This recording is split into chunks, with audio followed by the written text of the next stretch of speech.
In this lesson, we will talk about one of the most important concepts in finance, the relationship between financial securities. It is reasonable to expect the prices of shares in a stock exchange are influenced by the same factors. The most obvious example is the development of the economy. In general, favorable macroeconomic conditions facilitate the business of all companies. When people have jobs and some money in their pockets, they will spend more, and companies benefit from that as their revenues increase. In a tough economy, consumers reduce their spending and buy mainly products of primary importance. And because stock prices are determined by profits, whenever the economy is doing good, stock prices are higher. Investors will pay a high price for profitable companies. In times of recession, companies' profits are lower and share prices fall significantly. So that's one important relationship. Companies' shares are influenced by the state of the economy. However, different industries are influenced in a different way, and that would be a correct observation.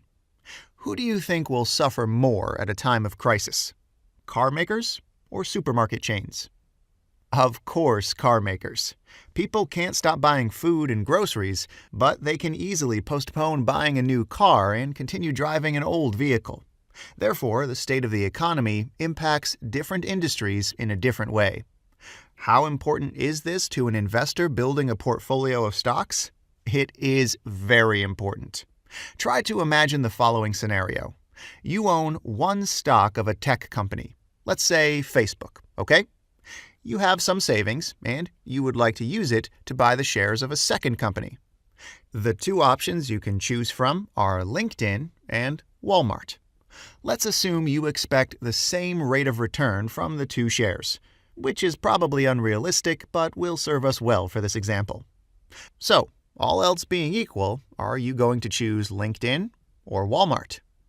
The right answer would be Walmart, right? And the reason for that is Walmart operates in a different industry, and this gives you protection as an investor.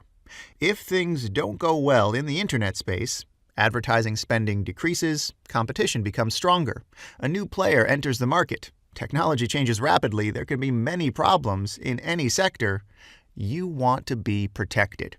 You would still have one share of Walmart, which will not suffer from a potentially negative development. And the same is valid for the retail sector. If Walmart isn't performing as well as expected, you would still have your Facebook share, which operates in a different industry. By buying the shares of two companies operating in the same industry, your portfolio would have been exposed to an excessive risk for the same level of expected return.